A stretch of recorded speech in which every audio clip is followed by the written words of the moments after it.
Hello students, आज हम continuity and differentiability का एक नया टॉपिक स्टार्ट करेंगे। ये टॉपिक आपका एनसीईआरटी में एक्सरसाइज 5.2 पे बेस्ड है। अच्छा, टॉपिक बहुत बेसिक है, मेथड्स ऑफ डिफरेंशिएशन। या आपने सुना भी होगा 11th क्लास में फिजिक्स में जब आपने मैथमेटिक टूल्स पढ़ा होगा, इसका ओवरव्यू आपने तब भी लिया होगा और मे बी ओवरव्यू आप इसका 12th में भी ले चुके हो। अच्छा, आज के लेक्चर में बेसिक कॉन्सेप्ट मैं भी सारे दूंगा, लेकिन इन बिटवीन जो क्वेश्चंस आएंगे वो आपका कंपटीशन में जो क्वेश्चन आते हैं डिफरेंशिएशन के, उसके लिए बेस बना देंगे। तो स्टार्ट करते हैं। स्टार्ट करते हुए इसमें एक डेफिनेशन आपको देखनी पड़ेगी कि डिफरेंशिएशन एक्चुअली होता क्या है। अगर आप एक फंक्शन कंसिडर करते हो y is equal to f x और उसका डेरिवेटिव देखोगे with respect to variable x, तो उसको किससे डिनोट करेंगे हम? F dash x. अब पॉइंट है कि ये होता क्या है, तो इसकी डेफिनेशन क्या होगी कि ये एक रेशो होती है। रेशो किसकी होती है? Change in y with respect to change in x, कि अगर मैं x को चेंज करता हूं तो कोरस्पॉन्डिंग y कितना चेंज होगा, उस रेशो को मैं डिफरेंशिएशन बोलता हूं। मतलब उस रेशो को हम डेरिवेटिव बोलते हैं और उस प्रोसेस को of finding the derivative is called differentiation. ठीक है, क्लियर हुआ? डेरिवेटिव आप इसमें अलग अलग तरह से लिख सकते हो, जैसे dy बाई dx जो सबसे इंपॉर्टेंट नोटेशन आपके डेरिवेटिव में आपका होता क्या है? रेशो होगी ये delta y by delta x where limit delta x tends to 0। मतलब ये जो हम चेंज देख रहे हैं ना x में, ये बहुत छोटा होता है। ठीक है, इसे हम इंस्टेंटेनियस चेंज भी बोलते हैं। ठीक है, इसकी बाकी जो डेफिनेशन है वो आप डिफरेंशियबिलिटी जो टॉपिक है उसमें भी आप देखोगे। अच्छा, जब रेट मेजर पढ़ोगे तब भी इसकी डेफिनेशन फिर सामने आएगी। अभी मेथड्स को समझने के लिए आप समझ लो कि एक रेशो होगी of change in y with respect to change in x, और ये जो चेंज इन x है बहुत छोटा चेंज है। अच्छा, इसकी एक और नोटेशन हो सकती है, आप इसमें इसको ऐसे भी लिख सकते हो कि f डैश x। मैंने आपको बोला कि अगर आप y को चेंज करोगे तो it will be dy by dx, और अगर fx को चेंज कर रहे हो तो it will be f dash x। Notation है ये सिर्फ। तो f डैश x को आप ऐसे भी लिख सकते हो, f x plus delta x minus में fx divided by delta x where again limit delta x tends to 0। एक टॉपिक अप्रोक्सीमेशन, उसमें ये कैसे आया एब इनिशियो मेथड से वो भी देखोगे। अभी ये आपका आप एक एब initio method first principle method 11th में देखा था, ये वही है। अब इसमें क्या किया, जैसे डेल्टा x टेंड्स टू 0 है, मतलब एक बहुत छोटी क्वांटिटी है, उस छोटी क्वांटिटी को मैंने ले लिया h, उसको मैंने ले लिया h, तो लिमिट h टेंड्स टू 0 हो गई, मतलब डेल्टा x को मैंने h एज्यूम कर लिया। तो ये फर्स्ट प्रिंसिपल का आपका फॉर्मूला बन गया जो 11th में पढ़ा था आपने। एनसीईआरटी में ये टॉपिक आपका, ठीक है, कॉम्पिटिटिव एग्जाम में नहीं आता, तो इसलिए इस लेक्चर में हम सिर्फ इसका ओवरव्यू लेंगे और डिटेल में बात नहीं करेंगे। 11th में सब्जेक्टिव वे में हम इसे पढ़ चुके हैं। ठीक है, 12th में इसके बारे में ना ही बताया जाता है और ना ही पूछा जाता है। ठीक है, ये अब इनिशियो मेथड या फर्स्ट प्रिंसिपल मेथड जो हम पढ़ते थे उसका फॉर्मूला है। तो इसमें क्या हो रहा है कि आपका y कितना चेंज हो रहा है विद रिस्पेक्ट टू x, हम वो देख रहे हैं इसमें सिर्फ। अच्छा, the process of finding the derivative मैं आपको बता चुका हूं, वो आपका डिफरेंशिएशन होता है। ठीक है,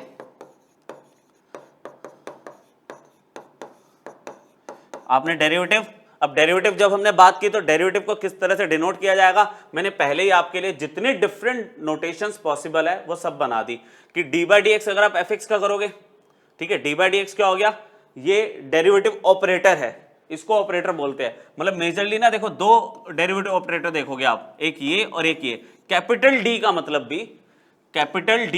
भी डी बाई डी एक्स होता है। ये दोनों ही क्या है? ऑपरेटर्स है। ऑपरेटर किसके है? Derivative operator. ठीक है बच्चों, ये सबसे कॉमनली यूज्ड वाले ऑपरेटर्स है। बाकी डिफरेंट नोटेशन, अगर डी बाई डी एक्स सिर्फ एफ का करोगे तो एफ इज अ फंक्शन, पूरा एफ एक्स नहीं लिखा। अच्छा, फिर एफ डैश एक्स, इन सबका मतलब एफ डैश एक्स है। अच्छा, एफ डैश एक्स ना लिख के जैसे यहां पे सिर्फ एफ लिखा, इसे एफ डैश भी लिख सकते हैं।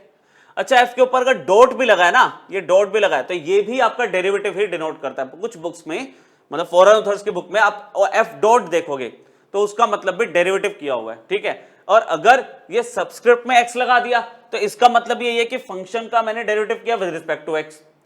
अच्छा, ये सब एफ की टर्म्स में था। अगर एफ एक्स ना दिया हो, आपको वाई दिया हो, तो y के ऊपर अगर डैश लग गया तो दैट मींस मैं y का डेरिवेटिव की बात कर रहा हूं, सिंगल डेरिवेटिव की बात, फर्स्ट डेरिवेटिव की बात की है। सिमिलरली y के ऊपर डॉट लग गया, same it denotes derivative of y with respect to x।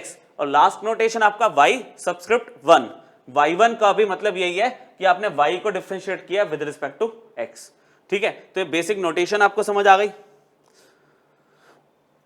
देखो ये आपके फंडामेंटल फॉर्मूले है, मैंने आपको बोला ये पढ़ चुके हो, तो इस पे हम ज्यादा टाइम ना वेस्ट करते हुए फटाफट आगे देखते हैं। मैंने टाइप 1 के 5 फॉर्मूले होते हैं। x raise to power n का अगर आप डेरिवेटिव करते हो तो हमने फर्स्ट प्रिंसिपल मेथड से इसको डिराइव किया था। फॉर्मूला होता है n x raise to power n minus 1 where n belongs to real number. Real number हो सकता है, कुछ भी हो सकती है n की वैल्यू रियल नंबर में। ठीक है, आपका नेगेटिव भी हो सकता है, ये आपका फ्रैक्शन में भी हो सकता है, कुछ भी हो सकता है। ठीक है, सबसे बेसिक फॉर्मूला ये आपको ध्यान होना चाहिए। अच्छा, e की पावर x का डेरिवेटिव की बात करूं, मतलब मैं अगर x में चेंज करता हूं तो एक्सपोनेंशियल में कितना चेंज आता है? एक्सपोनेंशियल फंक्शन कभी चेंज नहीं होता, ना ही डिफरेंशिएशन में, और आगे जब आप कैलकुलस में इंटीग्रल पढ़ोगे उधर भी चेंज नहीं होता। e raise to power x सबसे शरीफ फंक्शन है, e raise to power x ही रहता है बच्चों आपका। ठीक है, अब a raise to power x भी आपका एक्सपोनेंशियल फंक्शन ही है, लेकिन a यहां पे कांस्टेंट है और वो ग्रेटर देन 0, मतलब पॉजिटिव वैल्यू आपको लेनी है, a नेगेटिव नहीं हो सकता। अच्छा, एक्सपोनेंशियल की बात करोगे तो एक्सपोनेंशियल तो फिक्स्ड है ना कि उसकी वैल्यू 2.718 लेते हैं। ये तो एक पर्टिकुलर एक्सपोनेंशियल फंक्शन है, इसमें a कुछ भी हो सकता है, 2, 3, 4 कुछ भी हो सकता है। तो a raise to power x का डेरिवेटिव अगर आप बात करोगे तो a raise to power x dot ln a मतलब क्या होता है? नेचुरल लॉग, है ना। नेचुरल लॉग का मतलब क्या हुआ कि ये लॉग विद बेस e है। ठीक है, इसे हम ln x बोलते हैं। अगर इन केस आपको डाउट हो, मैं साथ साथ क्लियर कर रहा हूं। अच्छा, बहुत इंपॉर्टेंट फॉर्मूला है, बच्चे भूल जाते हैं। ठीक है, इस फॉर्मूले को अप्लाई करना क्योंकि कम यूज होता है, तो आपको ध्यान रखना है फॉर्मूला। ठीक है, कि जब सामने आए तो आपको याद होना चाहिए। अच्छा, ln x के बारे में बात कर ली हमने, लॉग विद बेस e है। इसका डेरिवेटिव अगर बात करूं तो 1/x होता है। अच्छा, अगर मन में आ रहा है फॉर्मूले कैसे आए, बेटा 11th में हमने फर्स्ट प्रिंसिपल मेथड सीखा था, तो ये सारे फॉर्मूले वहां पे हमने डिराइव किए थे। ठीक है, 12th में इनके डेरिवेशन की कोई नीड नहीं, सिर्फ आपको फॉर्मूले टिप्स पे होने चाहिए। लॉग विद बेस a, इसका डेरिवेटिव क्या होगा? इसके लिए पहले मैं आपको लॉग का एक फॉर्मूला बता देता हूं। लॉग विद बेस a, अगर मैं b का लॉग देख रहा हूं विद बेस a, तो उसको हम इस तरह से कन्वर्ट कर सकते हैं। ये देखो, इसको मैं थोड़ा बेटर वे में लिखता हूं, ठीक है, आपको क्लियरली दिखेगा। यहां पे मैं log b ले लूंगा विद बेस e। देखो, जिसका log आप देख रहे हो वो ऊपर आ गया, विद नेचुरल log मैंने कन्वर्ट कर दिया इसको। और सिमिलरली मैंने a को यहां पे नीचे लिख दिया विद सेम बेस e, मतलब मैंने यहां पे बेस सेम बना दिया, नेचुरल log में दोनों को कन्वर्ट कर दिया। तो सिमिलरली अब मैं यहां पे अगर इसका डेरिवेटिव करना चाहूं बच्चों, तो डेरिवेटिव करने से पहले मैं इसमें सिंप्लीफिकेशन करूं। सिंप्लीफिकेशन क्या होगी? मैंने log x ले लिया to the base e, again log a ले लिया टू द बेस e। अब डेरिवेटिव किसका होगा? देखो, डेरिवेटिव होगा जिसके अंदर वेरिएबल है, x वाले में। log a तो कांस्टेंट है, तो कांस्टेंट आपका बाहर आ जाता है। आगे मैं एक रूल की फॉर्म में भी बताऊंगा, ठीक है, अभी आप सिर्फ समझो इसको। कांस्टेंट बाहर आ जाएगा तो डेरिवेटिव किसका होगा? सिर्फ log x का। और log x का डेरिवेटिव क्या पढ़ा हमने? ये ln x क्या था? log ex ही तो है, तो इसका डेरिवेटिव क्या पढ़ लिया आपने? 1/x। तो फाइनली फॉर्मूला क्या आपके पास? 1/x, log x का 1/x, साथ में क्या है? ln a लिख दूं इसको मैं। ठीक है, तो इसका जो फाइनल फॉर्मूला है वो बच्चों ये है। इस तरह से आप याद रखोगे, मतलब अगर मैं log ax का डेरिवेटिव करता हूं, दैट मींस मैं log अगर 3x का डेरिवेटिव करता हूं, सुनना यहां पे ध्यान से, कि अगर मैं log 3x का डेरिवेटिव कर रहा हूं यहां पे, तो आंसर क्या होगा? 1/x होगा। जैसे 1/x उसमें था log x में, नेचुरल log में, साथ में log e3 आ जाएगा, जिसको मैं ln 3 भी तो लिख सकता हूं। आई बात समझ? ठीक, तो ये एक तो आपका 5th वाला इंपॉर्टेंट फॉर्मूला है, एक आपका 3rd वाला इंपॉर्टेंट फॉर्मूला है। इनमें गलती हो जाती है, आप प्लीज ध्यान रखना, क्योंकि जब बड़े बड़े क्वेश्चन आएंगे तो ये फ्लो में आपको अप्लाई करना आना चाहिए। ठीक है, इसका मैंने पूरा केस बता दिया। अच्छा, ये 6 फॉर्मूले, ये आपको 6 फॉर्मूले, ये मैं रब कर देता हूं। एप्लीकेशन इसकी आगे भी दिखेगी आपको। ठीक है, ये ट्रिग्नोमेट्रिक टाइप 2 टाइप 2 के 6 फॉर्मूले हैं। टाइप 1 में 5 हो गए, टाइप 2 के ट्रिग्नोमेट्रिक 6 फॉर्मूले हैं। इसमें ना आप क्या करते जाओ, देखो आप कुछ फॉर्मूले इसमें याद करने पड़ेगा आपको। साइन एक्स का डेरिवेटिव cos x होता है, tan x का डेरिवेटिव sec स्क्वायर x होता है, sec x का sec x tan x होता है। अच्छा, फिर वही बात फर्स्ट प्रिंसिपल से 11th क्लास में हमने इसको सीखा था डिराइव करना, ठीक है, फर्स्ट प्रिंसिपल मेथड से हमने डिराइव किए थे। अच्छा, इनको याद करने की टेक्निक क्या है कि यहाँ पे 3 तो देखो याद करने पड़ेगा आपको, cos x है, sec स्क्वायर x है, sec x tan x है। फिर वही बात, अगर हम 10th पास है और हमें 10th की कुछ चीजें याद है, आपको याद है साइन 90 माइनस थीटा क्या होता था, complementary ratios. Sine 90 minus theta क्या होता था, cos थीटा। अच्छा, cos 90 माइनस थीटा क्या था, साइन थीटा। याद आ रहा है, एक्सरसाइज 8.3 पढ़ते थे आप ट्रिग्नोमेट्री में, क्लास 10th, थोड़ी पुरानी बात हो गई। पर यहां पे देखो, यहां पे ना साइन का कॉम्प्लीमेंट पड़ा हुआ है, sine 90 minus theta cos theta होता है। सिमिलरली कह रहा है cos 90 माइनस थीटा क्या होगा, साइन थीटा। अभी मैं सिर्फ लिख रहा हूं, माइनस वगैरह का रोल अभी लास्ट में बताऊंगा, ठीक है। ये साइन एक्स लिख दिया। सिमिलरली इसको देखो, मैंने 3 फॉर्मूले याद किए, फर्स्ट, थर्ड और फिफ्थ। सेकंड वाला कॉम्प्लीमेंट्री रेशियो से बन गया।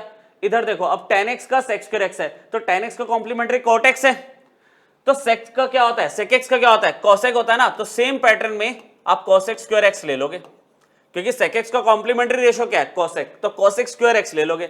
अच्छा, sec x का derivative sec x tan x याद किया, sec x का complementary sec 90 minus theta is cos x theta, तो यहां पे कॉम्प्लीमेंट्री क्या होगा, cos x, sec x का cos x हो गया, tan x का क्या होगा, cot x। और अब इसमें जितने भी c वाले फॉर्मूले हैं देखो, दैट मींस इवन नंबर पे जो हमारे पास फॉर्मूले लिखे हैं, इन सब के आगे माइनस लग जाता है। मतलब मैं आपको याद करने की टेक्निक बता रहा हूं, 2-4 बार अप्लाई करोगे वैसे ही याद हो जाएगा, ठीक है। मतलब कहीं कंफ्यूजन होनी नहीं चाहिए इन फॉर्मूले में। आपको जितने भी सी वाले फॉर्मूले हैं उन सब में माइनस लगा देना। फर्स्ट प्रिंसिपल से डिराइव किया था, तो ये सारे फॉर्मूले आपने तब देखे थे, ठीक है। तो फॉर्मूले याद होने चाहिए बच्चों आपको। अच्छा, इनके बेसिक एप्लीकेशन फटाफट देख लेते हैं। x रेज टू पावर -7, आपने x की पावर n का, x raise to power n का डेरिवेटिव क्या सीखा था, पावर आपकी आगे आ जाएगी और यहां पे एक कम हो जाएगी पावर, है ना। ये उन बच्चों के लिए जिन्होंने 11th में मतलब थोड़ा बहुत किया था, ये टॉपिक अच्छे से क्लियर नहीं हुआ था, तो उनके लिए मैं कुछ बेसिक क्वेश्चन भी बता रहा हूं, ठीक है। x रेज टू पावर -7 में क्या हो गया, पावर आगे आ गई। फॉर्मूला क्या था, nx n-1 था ना बच्चों, n आगे आ गया और n-1 हो गया, तो -7 -1 इज -8। अच्छा, similarly same formula x raise to power n में क्या होगा, मैंने आपको कहा था n कुछ भी हो सकता है, रियल नंबर, तो इसमें क्या होगा, पावर आगे आ गई और फिर पावर में हमने एक कम कर दिया। अच्छा, अगर मैं सिंप्लीफिकेशन देखूं, एलसीएम ले ही लोगे आप, तो इट विल बी -5/3, है ना। आप एलसीएम ले लोगे तो -5/3। फिर ये थर्ड फॉर्मूला, जो हमने थर्ड फॉर्मूला हमने a raise to power x वाला पढ़ा था ना, जिस पर स्टार लगाया था। a raise to power x का डेरिवेटिव क्या बताया था, a raise to power x होगा, a raise to power x का derivative a raise to power x तो होगा, साथ में ln a भी आता है, और a यहां पे क्या हो जाएगा बच्चों आपका ln 2। ये कंप्लीट आपका डेरिवेटिव है 2 रेज टू पावर x का, ठीक है बच्चों। अच्छा, अब ये देखो, यहां पे क्वेश्चन में मिक्स में आ गया, मिक्स में अलग अलग टाइप के फंक्शंस आ गए। तो जैसे क्वेश्चन अगर आप पढ़ो, इसमें आपको कह रहा है y, एक तो x raise to power n की फॉर्म दे दी, फिर log ax की दे दी फॉर्म, जो फिफ्थ फॉर्मूला हमने लिखा था, sin x upon cos x। इस पे ध्यान से देखोगे तो tan x होता है ना। तो इसमें अभी डिवाइड वाला मैंने केस नहीं बताया, तो आप इसको tan x ले लोगे, और 5 रेज टू पावर x वही वाला केस हो गया। तो इसको अगर मैं एक बार फंक्शन को पहले ढंग से लिख दूं, सिर्फ ढंग में, सिर्फ हमें यहाँ पे इसमें चेंज करने की नीड है। sin x by cos x को मैंने tan x ले लिया, और यहां पर 5 रेज टू पावर x चल रहा है, क्लियर। अब अगर मैं इसको डिफरेंशिएट करता हूं, तो हम ना ऐसे दोनों तरफ d/dx अप्लाई करते हैं, लिख भी देते हैं हम differentiating both side with respect to x। तो यहाँ पे दोनों तरफ मैंने क्या किया, d/dx अप्लाई कर दिया इस तरह से। नेक्स्ट स्टेप में इसको सॉल्व करेंगे, ये हमने अप्लाई कर दिया, क्लियर। ये तो बन गया आपका dy/dx, जो रिक्वायरमेंट है आपकी। यहां पे क्या होगा, x रेज टू पावर -12 का क्या होगा, n आगे आ गया और n में एक वैल्यू कम कर दी। अच्छा, log ax का क्या बताया था, log ax का 1/x ln a, 1/x ln a, a यहां पे 5 था। tan x का क्या था, फॉर्मूले तो आपको याद करने ही पड़ेंगे, sec स्क्वायर x, इसका तो कोई ऑप्शन है ही नहीं। कोई अगर आपको बोले कि नहीं भाई फॉर्मूले इस तरह से याद हो जाएगा, नहीं, आपको 2 बार 3 बार लिख के प्रैक्टिस करोगे फॉर्मूले याद हो ही जाते हैं। 5 रेज टू पावर x क्या होगा, 5 रेज टू पावर x का 5 रेज टू पावर x होगा, लेकिन साथ में क्या होगा ln a, यहाँ पे क्या 5 है। तो लास्ट इसको बस लिखने की जरूरत है ढंग से, सिर्फ इसी को लिखने की जरूरत है, और वो क्या है कि -12 x की पावर कितना हो गया -3/2। बाकी में किसी में कोई सिंप्लीफिकेशन नहीं है, ऐसे ही रहेगा सब। तो ये आपका बेसिक फॉर्मूला एप्लीकेशन है, ठीक है, कि फॉर्मूला अप्लाई कैसे करने आप एक बार देख लो। जो मैंने आपको टाइप 1 टाइप 2 बताया उनके मिक्स में एप्लीकेशन क्वेश्चंस की फॉर्म में आ सकती है। अच्छा, ये इतना बेसिक क्वेश्चन कभी पूछा थोड़ी जाएगा, ये तो यही कि जब क्वेश्चन आपका चल रहा होगा, कोई बड़ा क्वेश्चन होगा, सिंप्लीफाई करने के बाद लास्ट में कुछ ऐसी चीज दिखेगी जिसका हमें डिफरेंशिएट करना आना चाहिए, है ना, डिफरेंशिएशन करना आना चाहिए। चलो अब देखो, ये बहुत अच्छा क्वेश्चन है। मैंने आपको कहा था कि आपको कुछ क्वेश्चंस ऐसे दिखेंगे इसमें जो कॉम्पिटिटिव के लिए आपका बेस बनाएंगे, ठीक है। अब यहां पे क्या है कि अगर आप डेरिवेटिव करने की सोच रहे हो, कुछ बच्चों ने पढ़ लिया है टॉपिक, है ना, तो वो क्वेश्चन रूल लगाने की कोशिश करेंगे जो मैंने अभी आगे पढ़ाना है, लेकिन अभी हम इसमें नहीं लगाएंगे। इतना बड़ा एक्सप्रेशन, इसको पहले सिंप्लीफाई करना पड़ेगा। अच्छा, सिंप्लीफिकेशन के लिए लॉगरिथमिक फंक्शन की प्रॉपर्टीज आनी चाहिए। अच्छा, जो भी मैं आपको क्वेश्चन ले रहा हूं उनका जो बेसिक कॉन्सेप्ट रिक्वायर्ड है वो मैं यहाँ पे बताता हूं आपको।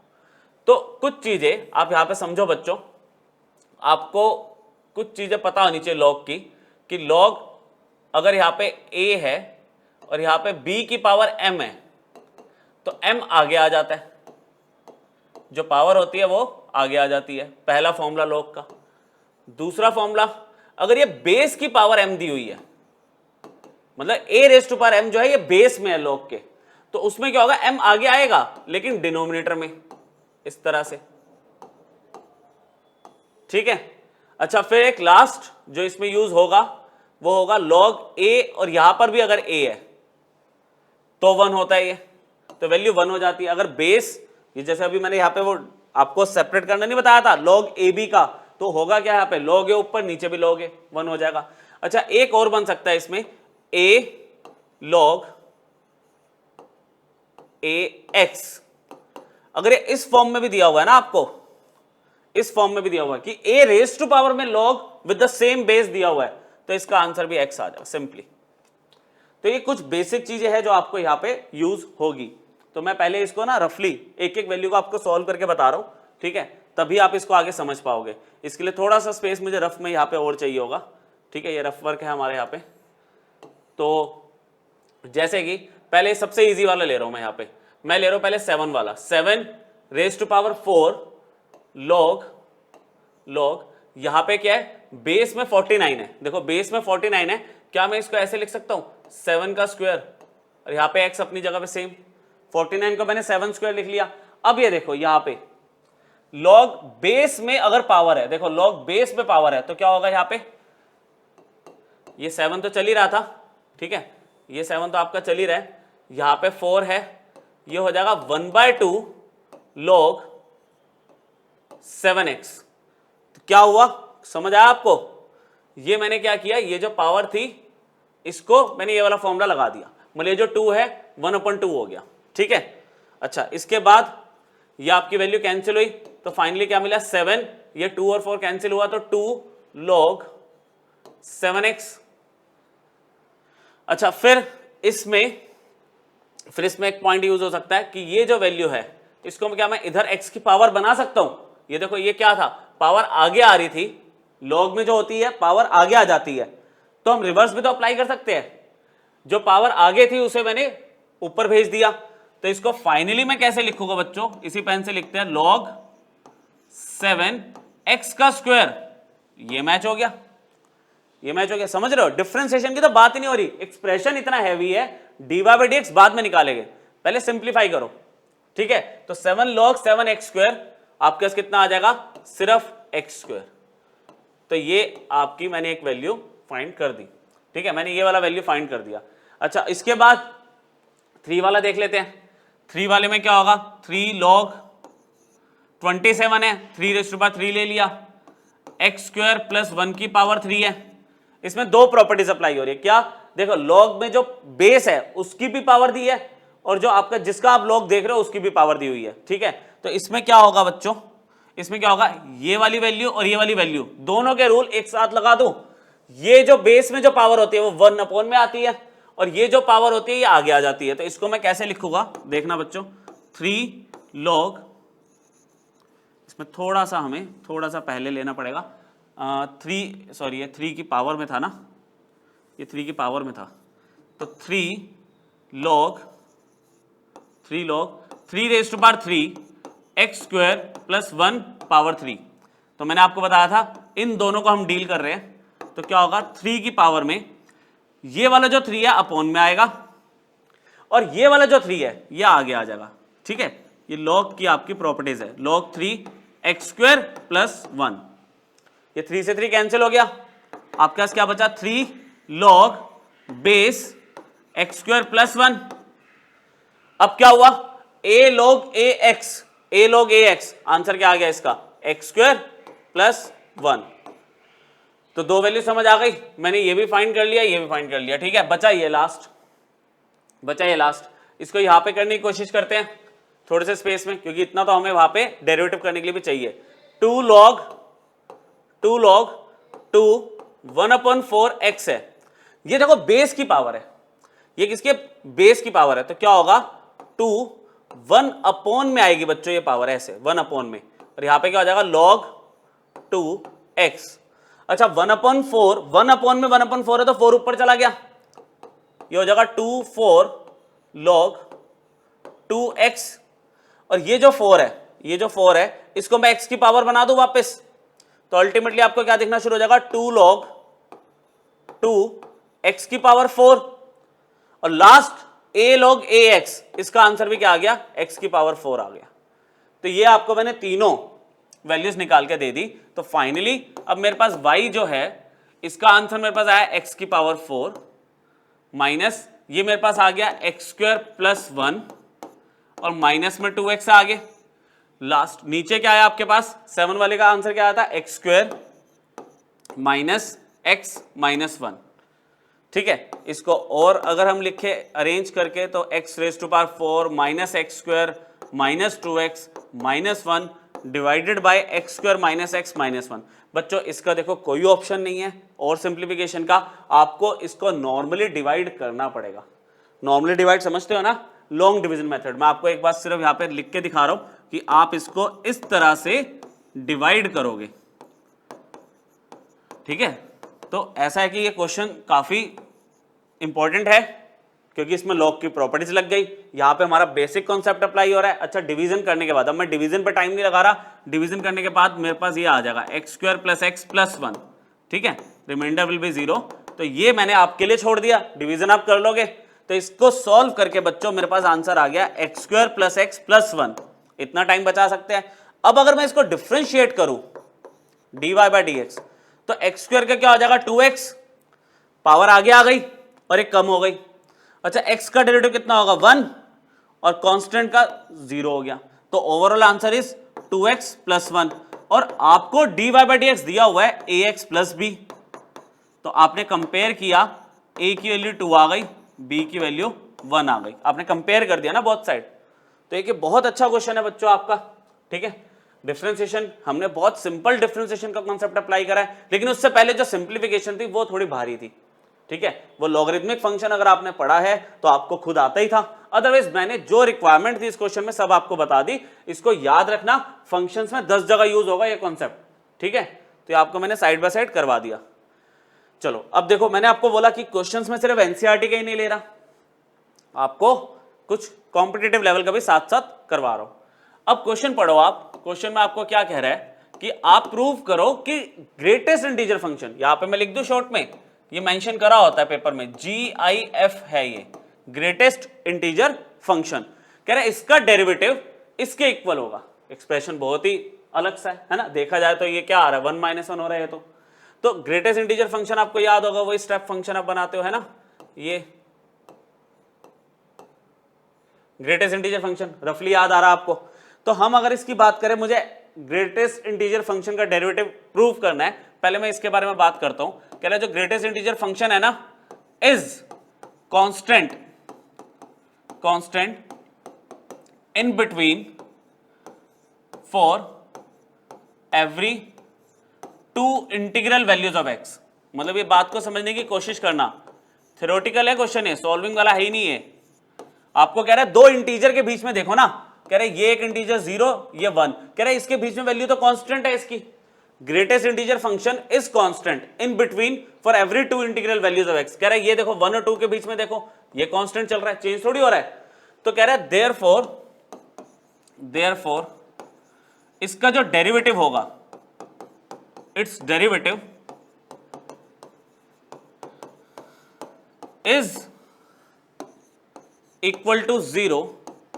भाई कांस्टेंट का डेरिवेटिव क्या होता है? 0 is equal to 0 wherever it exist, मतलब जहां पे एग्जिस्ट करेगा ना, ठीक है, यहां पे जहां पे भी एग्जिस्ट करेगा वहां पे इसकी वैल्यू 0 ही होगी, वेयर एवर इट एग्जिस्ट। अच्छा, अब इसके अंदर इसका मतलब क्या हो गया, थोड़ा सा और इसको एक्सप्लेन करते हैं कि जो डेरिवेटिव है, derivative of greatest integer function is 0 for all values of x, for all values of x except integers. पहले तो देखो मैंने क्या बोला कि दो इंटीजर्स के बीच में वैल्यू कांस्टेंट है तो उसका डेरिवेटिव 0 होगा। तो अब इसको थोड़ा दूसरी तरह से इंटरप्रेट करें तो मैं कह रहा हूं कि इसका डेरिवेटिव क्या होगा? 0 होगा हर वैल्यू के लिए x की, एक्सेप्ट इंटीजर, क्योंकि इंटीजर पे यहां पे क्या बोलेंगे, एज एट इंटीजर आप बोलोगे इज अनडिफाइंड, है ना, उसकी वैल्यू अनडिफाइंड हो जाएगी ना, अनडिफाइंड हो जाएगी। 1 पे अगर मैं बात करूंगा इसके डेरिवेटिव की, ठीक है, 1 पे इसके डेरिवेटिव की बात करूंगा तो अनडिफाइंड हो जाएगी, LHD RHD इसका इक्वल नहीं आएगा, ठीक है। अब LHD मतलब लेफ्ट हैंड डिफरेंशियबिलिटी और RHD मतलब राइट हैंड डिफरेंशियबिलिटी, इंटीजर पे अगर मैं चेक करूंगा तो ये सेम नहीं आएगा, तो उस पे ये अनडिफाइंड है डेरिवेटिव इसका। वो उसके बाद कहता है कि भाई इसका डेरिवेटिव इसके इक्वल कैसे हो गया? अच्छा एक काम करना, इसको डेरिवेटिव करना, अच्छा x की वैल्यू इंटीजर मत रखना, x की वैल्यू इंटीजर मत रखना, तो कह रहा है 1 का डेरिवेटिव 0, ये भी एक कांस्टेंट वैल्यू है 0, तो इसका भी देखो ना बिटवीन द इंटीजर्स इसकी वैल्यू 0 आ रही है डेरिवेटिव की। और अगर मैं इंटीजर पे इसको डिफाइन करने की कोशिश करूं तो क्या होगा, 0/0, अगर मान लो यहाँ पे x को मैं 1 ले लेता हूं, sin पाई, तो 0/0 फॉर्म, 0/0 फॉर्म क्या अनडिफाइंड फॉर्म हो गई, तो इंटीजर पे ये भी अनडिफाइंड है। तो हम सिर्फ इसको थ्योरेटिकली एक्सप्लेन कर सकते हैं कि इसकी जो डेरिवेटिव की प्रॉपर्टीज आ रही है, कह रहा है इस फंक्शन की भी वही प्रॉपर्टीज है, तो हाँ इसका डेरिवेटिव इसके इक्वल हो सकता है, ये बोलेंगे बस हम, ठीक है। तो हम बोलेंगे इसका डेरिवेटिव तो हमारे पास आ गया ना, अनडिफाइंड हमने बता दिया, ठीक है। और जो आप कहोगे 1 माइनस साइन पाई एक्स, मतलब अगर आपको पेपर में क्वेश्चन आएगा तो प्रूविंग के लिए तो ऑब्वियसली नहीं आएगा, आपको ऑप्शन दे देगा, तो आप देखोगे ग्रेटेस्ट इंटीजर फंक्शन का जो डेरिवेटिव की प्रॉपर्टीज आई वो ऑप्शन में किस फंक्शन की प्रॉपर्टी से मैच हो रही है, आप उसको टिक कर दोगे। तो यहां पर हम लिख देंगे 1 minus sine pi x divided by sine pi x has same property, ठीक है। तो आप बोल सकते हो देयरफॉर डेरिवेटिव अगर मैं लेता हूं, derivative of greatest integer function is 1 minus sine pi x upon में साइन पाई एक्स। इसका डेरिवेटिव करूंगा अगर मैं ग्रेटेस्ट इंटीजर फंक्शन का, तो उसकी प्रॉपर्टी और इसकी प्रॉपर्टी सेम ही है, तो इन दोनों का डेरिवेटिव, इसका डेरिवेटिव इसके इक्वल हो सकता है, इस फंक्शन के इक्वल हो सकता है, ठीक है। क्लियर हुआ? थोड़ा सा मतलब थ्योरेटिकली है, कंफ्यूज हो जाते हैं इसमें, लेकिन ये ऑप्शन हमें हेल्प करता है इसमें जो दिया होता है, तभी मैंने प्रूविंग में ले लिया, ठीक है। अदरवाइज मैं 4 ऑप्शन देता तो चारों के मुझे ऑप्शन एक्सप्लोर करने पड़ते, तो अभी मुझे सिर्फ एक टाइप बताना था तो मैंने आपको टाइप बता दिया, ठीक है। अच्छा अब यहाँ पे जो बेसिक रूल्स है जिसमें हमें ज्यादा टाइम लगाने की नीड ही नहीं है, बस एक हेडिंग पता होनी चाहिए, कांस्टेंट रूल। कह रहा है c एक कांस्टेंट है, मतलब उसके अंदर x है ही नहीं, तो कांस्टेंट के अंदर तो चेंज होता ही नहीं है ना, तो उसका डेरिवेटिव 0 हुआ, क्योंकि डेरिवेटिव का मतलब होता है चेंज चेक करना, कांस्टेंट मतलब फिक्स्ड है।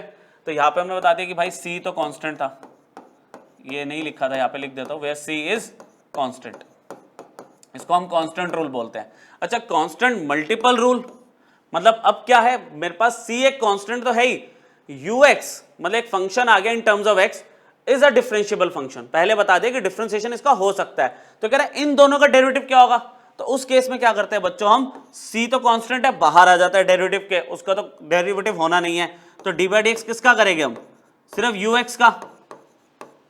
और अगर मैं नोटेशन वाइज लिखूं तो इसको ऐसे लिख सकता हूं मैं, ux का derivative is u dash x। Constant rule, constant का डेरिवेटिव 0 होगा, और कांस्टेंट मल्टीपल रूल में कांस्टेंट बाहर आ जाएगा और डेरिवेटिव आप अंदर वाले फंक्शन का कर दोगे जिसमें x होगा, ठीक है। अच्छा, अगर ux और vx दोनों ही डिफरेंशिएबल फंक्शन है और वो ऐसे सम में लिखे हुए हैं, ठीक है, दोनों का सम दिया हुआ है और मुझे इसको डिफरेंशिएट करना है, तो कह रहे सिंपल रूल है इसके अंदर कि आप दोनों का एक एक करके डेरिवेटिव कर दो, ठीक है। जिनको आता है उनके लिए बहुत बेसिक बात है ये, और जो पहली बार सुन रहे हैं सिर्फ इस कॉन्सेप्ट को पकड़ो, अभी आगे अप्लाई करके दिखाता हूं इसको प्रैक्टिकली। अच्छा, डी बाई डी एक्स दोनों का हो जाएगा, डी बाई डी एक्स आपका दोनों का हो जाएगा। अगर नोटेशन वाइज देखोगे तो क्या होगा, u dash x plus v dash x. Clear हुआ, ये सम रूल है। अच्छा, ये फाइनाइट नंबर जितने भी ले लो आप, यू एक्स, वी एक्स, डब्ल्यू एक्स, जेड एक्स, जितने भी फंक्शन अगर सम में दिए हुआ है उन सबका ऐसे इंडिविजुअली डेरिवेटिव हम कर देते हैं, कोई प्रॉब्लम नहीं है उसमें। सेम फॉर डिफरेंस, अगर बीच में माइनस दिया हुआ है तो भी आप ऐसे डिफरेंशिएशन डिस्ट्रीब्यूट कर सकते हो दोनों पे, और आप इन दोनों का अलग अलग डेरिवेटिव कर दोगे। ये लो, सिंपल, ठीक है बच्चों। अच्छा, यू एक्स का डेरिवेटिव क्या होगा, यू डैश एक्स, और वी एक्स का क्या होगा, वी डैश एक्स। ये डैश बना रहा था मैं, ठीक है, तो समझ जाना बच्चों, ये एक बार थोड़ा सा रब कर देता हूँ। D by d x of काफ़ी बड़ा डैश बन गया था वहाँ पे, ये वी डैश एक्स, ठीक है। हेडिंग्स के हिसाब से मैं आपको बता रहा हूँ यहाँ पे। लास्ट इसके अंदर एक प्रॉपर्टी है एक्सटेंडेड लीनियरिटी रूल, ठीक है, ये रूल लिखा है एक्सटेंडेड लीनियरिटी रूल। मतलब देखो, लीनियर मतलब सब फंक्शंस की पावर 1 है। अच्छा, एक्सटेंड कर दिया कि मैंने 2 फंक्शन लिए थे, इसमें बहुत सारे ले लिए और कांस्टेंट भी मल्टीप्लाई कर दिए। तो इसमें क्या करोगे आप, जैसे इसका करोगे तो c1 कांस्टेंट है, डेरिवेटिव किसका होगा, u1 का। अच्छा, c2 कांस्टेंट है, डेरिवेटिव किसका होगा, u2 का। कह रहे ये प्रोसेस चलता रहेगा, जितने मर्जी फाइनाइट फंक्शंस ले लो। cn कांस्टेंट है, डेरिवेटिव किसका होगा, un का। क्लियर, ठीक। तो असली जो रूल है, ये तो बहुत बेसिक था बच्चों, असली जो रूल है वो ये है, प्रोडक्ट रूल है, क्वोशिएंट रूल है, रेसिप्रोकल रूल है।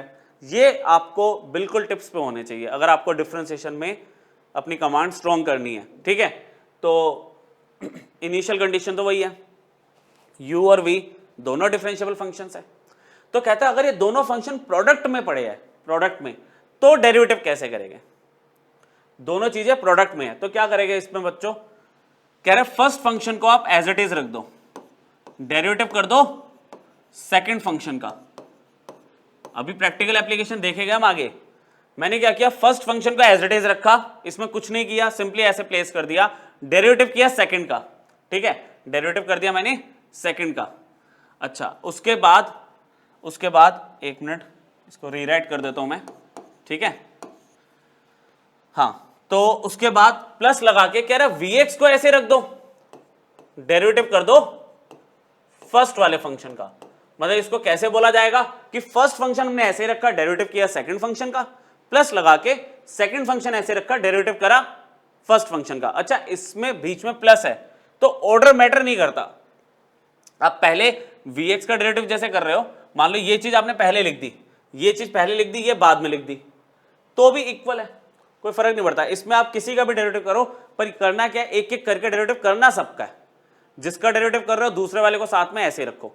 अच्छा, क्वोशिएंट रूल में ऑर्डर मैटर करता है, क्वोशिएंट रूल में ऑर्डर मैटर करता है। क्वोशिएंट मतलब आपको दिख जाएगा जहां डिवीजन है दो फंक्शंस का, आप क्वोशिएंट रूल अप्लाई कर सकते हो।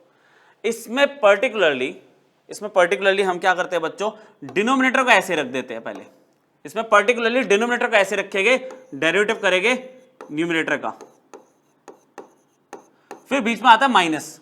ये रूल आपको याद रखने हैं, ठीक है, अप्लाई करेंगे क्वेश्चंस में आगे। हमने vx को ऐसे रखा, डेरिवेटिव किया ux का, फिर ux को ऐसे रखेंगे, मतलब न्यूमिनेटर को ऐसे रखा, डेरिवेटिव किसका करेंगे अब, डिनोमिनेटर का। अच्छा, इसमें बीच में माइनस लगा है तो ऑर्डर मैटर करेगा ना। इसमें तो अगर ये चीज मैं पहले लिख दूंगा तो गलत हो जाएगा। अच्छा, बाकी डिनोमिनेटर में क्या होता है, एक चीज और होती है, इसके डिनोमिनेटर का स्क्वायर आता है।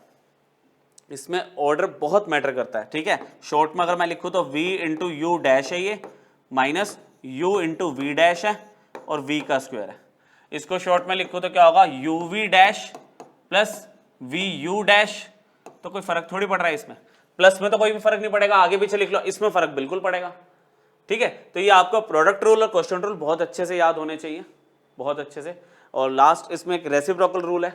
आज के लेक्चर में जितने भी रूल्स है वो इतने ही है, पढ़ेंगे हम और इनकी एप्लीकेशंस देखेंगे। कह रहा है फिर से यू एक डिफरेंशिएबल फंक्शन है, तो इसका रिजल्ट याद रखना, डायरेक्टली 1000 बार देखना क्वेश्चंस में यूज होगा पूरे साल भर में।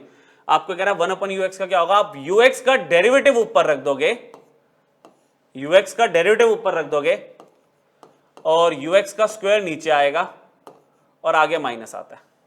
ये होता है रेसिप्रोकल रूल कि अगर आपका किसी फंक्शन का रेसिप्रोकल आपके पास है तो आप उस फंक्शन का डेरिवेटिव ऊपर रख दो, नीचे उस फंक्शन का स्क्वायर और बाहर माइनस आएगा।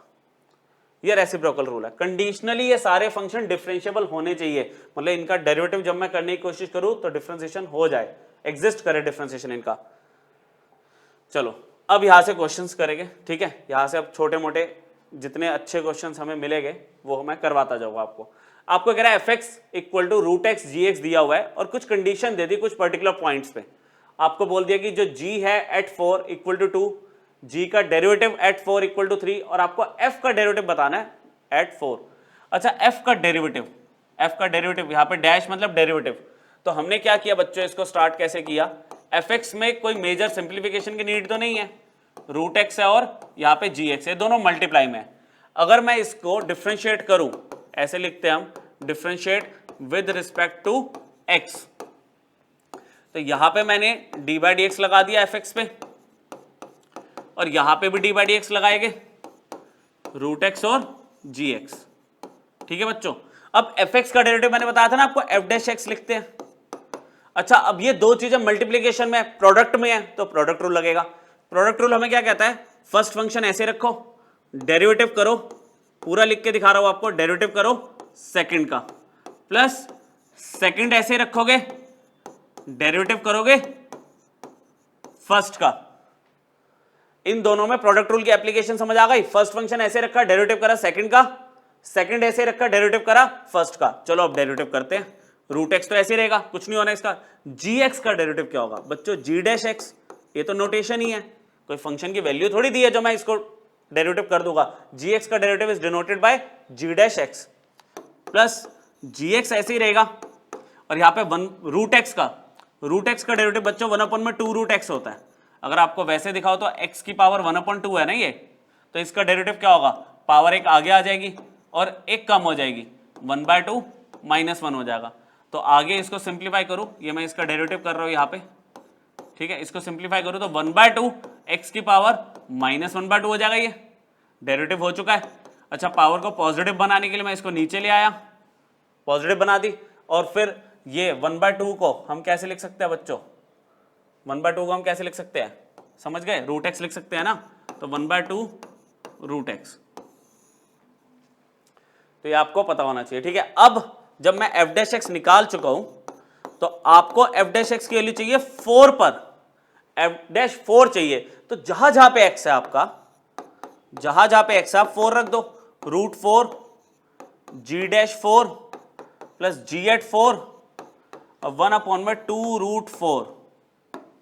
अच्छा रूट 4 की वैल्यू कितनी है, 2, रूट 4 की वैल्यू 2 हो गई, g डैश 4 ढूंढना 3 है, प्लस g एट 4 2 हो गया, और यहां पे 2 इंटू रूट 4 की वैल्यू फिर से 2 आ गई।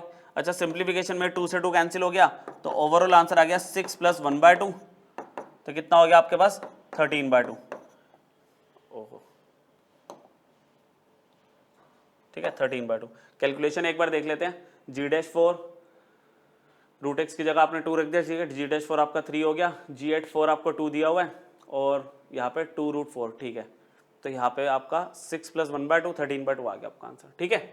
तो कैलकुलेशन का पार्ट आप फिर भी एक बार देखते रहना, साथ साथ कॉन्सेप्ट समझ लो। पहले आपने डेरिवेटिव किया यूजिंग प्रोडक्ट रूल और फिर जिस पॉइंट पे आपसे डेरिवेटिव पूछा गया वो पॉइंट आपने सब्स्टिट्यूट कर दिया और लास्ट में पॉइंट पुट करना होता है, ठीक है। अच्छा नेक्स्ट क्वेश्चन, क्वेश्चन नंबर 5 आपको दिया y is equal to root x dot sine x dot cos x. ये डॉट मतलब मल्टीप्लीकेशन है। इस बार ना देखो आप, तीन चीजें आपको मल्टीप्लीकेशन में दी हुई है, तीन चीजें, तीन फंक्शन है, रूट एक्स, साइन एक्स और कॉस एक्स, और उसका y डैश मांगा है। y डैश मतलब डेरिवेटिव है ना, y डैश मतलब आपका डेरिवेटिव। y आपको दिया है रूट एक्स साइन एक्स और कॉस एक्स। अगर आप इसको डिफ्रेंशिएट करते हो बच्चों, डिफ्रेंशिएट अगर आप करते हो इसमें, तो यहाँ पे d y by d x होगा, और यहाँ पे अभी मैं डी बाई डी एक्स सिर्फ लिख रहा हूँ, यहाँ पे रूट एक्स साइन एक्स और कॉस एक्स। अच्छा, d y by d x को तो मैं वाई डैश भी तो लिख सकता हूँ, जो क्वेश्चन में रिक्वायरमेंट है उससे मैच कर देते हैं। अब यहाँ पे ना तीन चीजें मल्टीप्लीकेशन में, तो क्या तीन का प्रोडक्ट रूल होता है कुछ? बिल्कुल होता है। प्रोडक्ट रूल जितने मर्जी फंक्शन हो आप लगा सकते हो, एक कंडीशन होती है उसमें कि आप जिसका डेरिवेटिव कर रहे हो उसको तो करो, बाकी दोनों को एज इट इज लिख देना, मतलब बाकी जितने भी फंक्शन उनको एज इट इज रखोगे। तो ये जो सक्सेसफुल है ये तीन फंक्शन पे ही जनरली, इससे ज्यादा पूछता नहीं है, तीन तक ही मतलब आपको करना थोड़ा वर्थ रहेगा, अदरवाइज तो बहुत लेंदी हो जाता है। ठीक है, यहां पे अब हम क्या करेंगे, जैसे मान लो मैंने क्या किया, रूट एक्स का करना है, तो मैं साइन एक्स और कॉस एक्स को ना पहले अपने पास ऐसे ही लिख रहा हूं, और डेरिवेटिव किसका कर रहा हूं मैं, रूट एक्स का। अभी सिर्फ लिख रहा हूं, किया नहीं है डेरिवेटिव। प्लस मान लो रूट एक्स का डेरिवेटिव मैंने कंसिडर कर लिया, अब साइन एक्स का करना है, तो रूट एक्स और कॉस एक्स को मैंने ऐसे ही रखा, और डेरिवेटिव किसका करेंगे अब हम, साइन एक्स का, इस तरह से। प्लस लास्ट कॉस एक्स का करना है, तो रूट एक्स और साइन एक्स को ऐसे रखा, डेरिवेटिव किसका करेंगे, कॉस एक्स का। चलो, अब डेरिवेटिव का पार्ट तो बहुत ही छोटा सा है, कैसे होगा, वाई डैश इक्वल टू, कह रहे साइन एक्स और जो कॉस एक्स है ऐसे ही रखा, रूट एक्स का अभी बताया था ना 1/2 रूट एक्स, बोर्ड पे ही पे लिखा हुआ है, सेम तभी उठाया क्वेश्चन साथ में। अच्छा, फिर यहां पर रूट एक्स अपनी जगह सेम, कॉस एक्स अपनी जगह सेम, साइन एक्स का डेरिवेटिव क्या होगा बच्चों, again cos x, plus root x आपका सेम होगा, साइन एक्स सेम रहेगा, डेरिवेटिव किसका हो रहा है, कॉस एक्स का, which is minus sine x. ये कहां से फॉर्मूले आ रहे हैं, टाइप 2 के, जो हमने 6 फॉर्मूले लिखे थे उसमें से आप ये फॉर्मूले सिलेक्ट कर रहे हो। ठीक है, तो अब आप देखो सिचुएशन आपको क्या दिख रही है, वाई डैश इक्वल टू, मतलब जितनी सिंप्लीफिकेशन थोड़ी सी हो सकती है वो कर दो आप, जितनी हो सकती है। डेरिवेटिव का पार्ट खत्म हो गया बच्चों, डेरिवेटिव का पार्ट यहाँ पे खत्म हो गया। तो यहाँ पे अब मैं क्या कर रहा हूँ, ये चीज मैंने 2 रूट एक्स इधर लिख दी, तो यहाँ पे मैंने क्या किया, मैंने ना 2 से डिवाइड और 2 से मल्टीप्लाई कर दिया। अभी आपको पता चलेगा क्यों। यहां पे आपको क्या दिख रहा है, रूट एक्स, ये हो गया आपका cos square x, minus minus बीच में आ गया, रूट एक्स, ये हो गया आपका साइन स्क्वायर एक्स। ठीक है, अच्छा डेरिवेटिव यहां पे कंप्लीट हो चुका है, थोड़ा सा सिंप्लीफाई हो रहा तो मैं कर रहा हूं इसको। वाई डैश के लिए कितनी हो जाएगी बच्चों, ये 2 साइन एक्स कॉस एक्स कितना होगा, साइन 2x। 11th के ट्रिगो के फॉर्मूले तो पीछा नहीं छोड़ेंगे ना, ये 4 है आपका। ठीक है, ये 4 है। अच्छा, उसके बाद यहां पे रूट एक्स कॉमन आ रहा है, ये हो जाएगा cos square x minus sine square x. ये क्या होता है बच्चों बताओ, ये क्या होता है, लिखो final answer, sign 2x upon में 4 root x plus root x यहाँ पे, और बच्चों ये कॉस 2x होता है। ठीक है, तो यहां पे हमारा ट्रिगो का साइन 2x का फॉर्मूला और ट्रिगो का ही कॉस 2x का फॉर्मूला जो 11th में पढ़ा था वो भी यूज हो रहा है। ठीक है, क्लियर हुआ।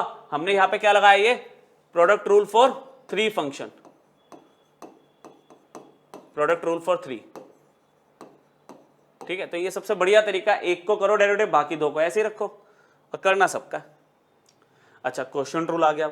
2 चीजें जहां डिवाइड में दिख रही है आप क्वोशिएंट रूल अप्लाई कर सकते हो, है ना। तो अब 2 चीजें डिवाइड में है, मतलब अगर आपका ये u है और ये v है, तो क्वोशिएंट रूल हमें क्या कह रहा था। ठीक है, लिखो अब डायरेक्टली dy बाई dx लिख दो। यहाँ पे क्वोशिएंट रूल क्या कहता है, डिनोमिनेटर को आप ऐसे रखो। ठीक है, अब रूल मैं दोबारा नहीं लिख रहा, मैं आपको जो बोल रहा हूं सुनो ध्यान से। v मतलब डिनोमिनेटर को ऐसे रखा, डेरिवेटिव किसका करेंगे, न्यूमिनेटर का, माइनस न्यूमिनेटर आपका ऐसे ही रहेगा, और डेरिवेटिव किसका करोगे आप, डिनोमिनेटर का। और क्वोशिएंट रूल में तो एक और बात थी कि आप डिनोमिनेटर का स्क्वायर करके रखोगे, इसका कुछ करना नहीं है, ये ऐसे ही रहेगा थ्रू आउट द क्वेश्चन, पर हाँ पार्ट है ये क्वोशिएंट रूल का। अब x³ + 6 में कुछ भी नहीं करना, क्योंकि डेरिवेटिव तो आगे वाले कौन है, x³ का डेरिवेटिव क्या होगा, पावर आगे आ गई, ये कम हो गई 3x²।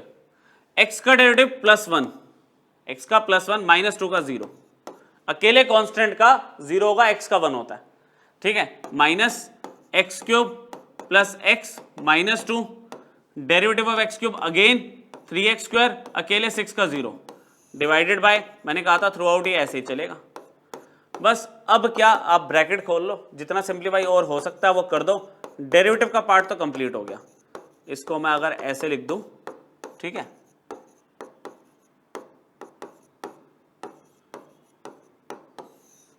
तो बिना एरर के आप प्लीज इसको सॉल्व कर लेना, ब्रैकेट्स वगैरह खोल लोगे ना, ठीक है, इसको आप सॉल्व कर लेना फर्दर। डिफरेंशिएशन का पार्ट हो चुका है, डिफरेंशिएशन का पार्ट हो चुका है, सिर्फ ब्रैकेट खोलने हैं। 7th 8th क्लास से करते आ रहे हो है ना, प्लस माइनस कर लेना, जो ऊपर प्लस माइनस हो रहा कर देना, बाकी वही आपका फाइनल आंसर है। Again application for quotient rule, ठीक है, इसको भी करें फटाफट। एक और प्रैक्टिस कर लेते हैं क्वोशिएंट रूल की। dy बाई डी एक्स क्या कहता है, डिनोमिनेटर ऐसे रखोगे, डेरिवेटिव करोगे न्यूमिनेटर का, माइनस न्यूमिनेटर ऐसे ही रहेगा, डेरिवेटिव होगा डिनोमिनेटर का, और डिनोमिनेटर का होल स्क्वायर तो होना ही है ना, ये मैंने अप्लाई कर दिया। अब डेरिवेटिव कर दो, करो डेरिवेटिव, एक्स स्क्वायर प्लस 1 ऐसे ही 5x माइनस 2 का डेरिवेटिव करोगे। देखो 5x माइनस 2 का मतलब क्या हो गया, कांस्टेंट मल्टीपल रूल, कांस्टेंट ऐसे रहेगा, x का डेरिवेटिव करोगे तो 5 ऐसे रहेगा, x का डेरिवेटिव तो 1 होगा, अकेला कांस्टेंट 0 हो गया, माइनस 5x माइनस 2 ऐसे, यहां पे x स्क्वायर का क्या होगा 2x प्लस 0 अपॉन में x स्क्वायर प्लस 1 का होल स्क्वायर, ठीक है, ये होल स्क्वायर है यहां पे। आया समझ? फिर वही बात है कि सिंप्लीफिकेशन रह गई बस, तो इसकी सिंप्लीफिकेशन तो काफ़ी छोटी सी है। आपने एक्स स्क्वायर प्लस 1 के साथ यहाँ पे 5 दिख रहा है आपको, और यहाँ पे 5x माइनस 2 के साथ 2x दिख रहा है, अपॉन में एक्स स्क्वायर प्लस 1 का होल स्क्वायर, तो ये हो जाएगा आपका 5x स्क्वायर प्लस 5, और ये हो जाएगा आपका माइनस में 10x square plus 4x divided by x square plus 1 का होल स्क्वायर। मतलब डेरिवेटिव का पार्ट यहीं पे खत्म हो चुका है, सिंप्लीफाई कर रहा हूं मैं बस। यहाँ पे आपका फाइनल आंसर कितना आ रहा है, minus 5x square plus 4x plus 5 divided by x square plus 1 का होल स्क्वायर। तो कुछ इस तरह का आंसर यहाँ पे आएगा, ठीक है। तो वो मल्टीप्लाई मैंने आपके लिए छोड़ दिया टाइम बचाने के लिए थोड़ा सा। तो ये आपकी एप्लीकेशन थी क्वोशिएंट रूल की, ठीक है बच्चों। इससे पहले आपने प्रोडक्ट रूल की एप्लीकेशन देख ली, 2 का प्रोडक्ट रूल और फिर 3 का प्रोडक्ट रूल, और 2 क्वेश्चन आपने क्वोशिएंट रूल के भी देख लिए, ठीक है। इसकी प्रैक्टिस आप कोई भी एक रेफरेंस बुक उठा के कर सकते हो। मतलब क्वोशिएंट रूल और प्रोडक्ट रूल स्पीडली अटेम्प्ट हो जाना चाहिए, इसमें गलती नहीं होनी चाहिए आपकी, ठीक है। अब देखो यहाँ पे क्वोशिएंट रूल लग जाएगा। अच्छा इसमें क्या है बच्चों, क्वेश्चन ही ले रहा हूं मैं आपके लिए अब इसमें आगे। मतलब जरूरी नहीं है कि 2 चीजें जब आप डिवाइड में देखोगे तो क्वोशिएंट रूल ही लगाना है, कभी कभार टाइम बच भी सकता है। क्वोशिएंट रूल लगाने से पहले आप हल्का सा अगर इस पर ध्यान दो, सिंप्लीफाई करो। सिंप्लीफाई कैसे कि इसे बाइफरकेट कर लूं, अगर मैं इसके अगर पार्ट्स कर दूं तो ऐसे लिख सकते हैं। अच्छा इसमें एक्स स्क्वायर और एक्स, सिर्फ एक एक्स बचेगा। यहां पे अगर बात करूं रूट एक्स बाय एक्स, सबको पता 1 बाय रूट एक्स होता है, ठीक है। कैसे, या फिर इसको ऐसे लिख दूं मैं कि रूट एक्स का मतलब क्या है आपके पास, एक्स की पावर 1/2 डिवाइडेड बाय एक्स की पावर 1 है, तो ये क्या हो गया 1/2 माइनस 1, तो ये कितना हो गया -1/2। ऐसे लिख दूं डायरेक्टली एक्स की पावर -1/2 ले लूं। तो अगर इतना आप हवा में सोच सकते हो तो अब देखो डेरिवेटिव तो इसका करना है, क्वोशिएंट रूल क्यों लगाए अब हम। अब अगर मैं डिफरेंशिएट करूं तो f डैश x क्या होगा, देखो मैं d बाई डी एक्स लिख नहीं रहा, डायरेक्टली कर रहा हूं, ठीक है। अब हैबिट बन गई, fx का derivative is f dash x, 3 ऐसे ही, x का डेरिवेटिव 1, 2 ऐसे ही, क्योंकि कांस्टेंट मल्टीपल रूल चल रहा है ये। इसमें क्या होगा, पावर आगे आ जाएगी और 1 कम हो जाएगी पावर, और फाइनल आंसर इज 3, 2 से 2 कैंसिल हो गया, माइनस एक्स की पावर -3/2। और अगर इसको अच्छे से लिखना चाहो तो आप इसको फाइनल आंसर ऐसे लिख सकते हो, ठीक है। तो यहां पे जरूरी नहीं है कि 2 चीजें डिवाइड में हो तो आपको क्वोशिएंट रूल ही लगाना है, समझ रहे हो बात। आप पहले अगर उसको सिंप्लीफाई कर सकते हो तो क्वोशिएंट रूल से बजाय आपको डायरेक्टली जो मैंने रूल्स बताए उससे भी हो जाएगा। अच्छा सेम ऐसा इसमें भी है। अच्छा करना चाहो, कुछ नहीं समझ आ रहा, आप लगाओ क्वोशिएंट रूल, गलत थोड़ी होगा, आंसर तो सेम ही आएगा। इसमें y दिया हुआ है, क्वोशिएंट रूल लगा लो, लगाना है तो, और लास्ट में कह रहा है डेरिवेटिव करने के बाद x के लिए 0 रख देना लास्ट में। अदरवाइज जैसे मैं आपको एक एप्लीकेशन ही दे रहा हूं, कि एक एग्जांपल दे रहा हूं कि इसको हम अदर वे भी कर सकते हैं। कैसे कर सकते हैं कि जैसे मैंने एक्स क्यूब के साथ ना x को रीअरेंज कर लिया और एक्स स्क्वायर को ऐसे रहने दिया, मैंने क्या किया, एक्स क्यूब के साथ एक्स को ले लिया और एक्स स्क्वायर को साइड में लिख दिया और यहां पर मैंने +1 -1 ले लिया। क्या बेनिफिट होने वाला है, देखो बच्चों, इन शुरू की दो टर्म्स में से मैंने x कॉमन लिया, x² + 1, यहां पे इसको ग्रुप कर दिया x² + 1 -1 और नीचे लिख दिया रीअरेंज करके x² + 1। बताओ ये स्टेप समझ आया आपको? मैंने क्या किया, इन दोनों में से x कॉमन ले लिया तो बचा क्या, x² + 1, इसको ग्रुप कर दिया x² + 1 -1 बेचारा अकेला। अब मैं अगर इसके पार्ट्स कर दूं तो x × x² + 1 divided bye x² + 1, यहां पर x² + 1 डिवाइडेड बाय x² + 1 और -1 में x² + 1। तो y की वैल्यू क्या बची, ये तो कैंसिल होके x बचा, ये कैंसिल होके 1 आया और यहां पे आ गया 1 में x² + 1। ठीक, तो मैंने अभी डेरिवेटिव नहीं किया, मैंने इसे सिंप्लीफाई करा। अब अगर मैं इसका डेरिवेटिव करता हूं बच्चों, ध्यान से देखना आप, dy/dx, ठीक है। अब मैं बार बार लिख नहीं रहा कि भाई differentiate both side with respect to x, फिर dy/dx यहाँ पे अप्लाई करूँ ऑपरेटर और फिर डेरिवेटिव करूँ। अब हमें समझ आ गया, y का dy/dx होगा, x का बच्चों 1 होगा, 1 का यहाँ पे 0 होगा और 1 में अगर कोई वैल्यू है, 1 में ux का क्या बताया था मैंने आपको कि आप उसका डेरिवेटिव ऊपर रख दो और नीचे ux का होल स्क्वायर लिख दो और आगे माइनस लगा दो। ये मैंने रेसिप्रोकल रूल बताया था ना आपको, लगा दो। क्या होगा देखो, इसका डेरिवेटिव कितना होगा, x² + 1 का डेरिवेटिव क्या होगा, x² का 2x होगा, 1 का 0 अपॉन में x² + 1 का होल स्क्वायर और आगे माइनस भी तो लगना था। तो फाइनल आंसर इज dy/dx कितना हो गया, 1 + 2x अपॉन में x² + 1 का होल स्क्वायर। और फाइनली उसने इस बात dy/dx निकाल के बात नहीं छोड़ी, कह रहा है x के लिए 0 भी तो पुट करोगे आप, तो dy/dx when x is 0, क्या आंसर आ रहा है, 1 तो 1 ही रहेगा, ये 0 हो गया, नीचे 0 + 1 का होल स्क्वायर हो गया, तो अल्टीमेटली फाइनल आंसर इज 1। आई बात समझ?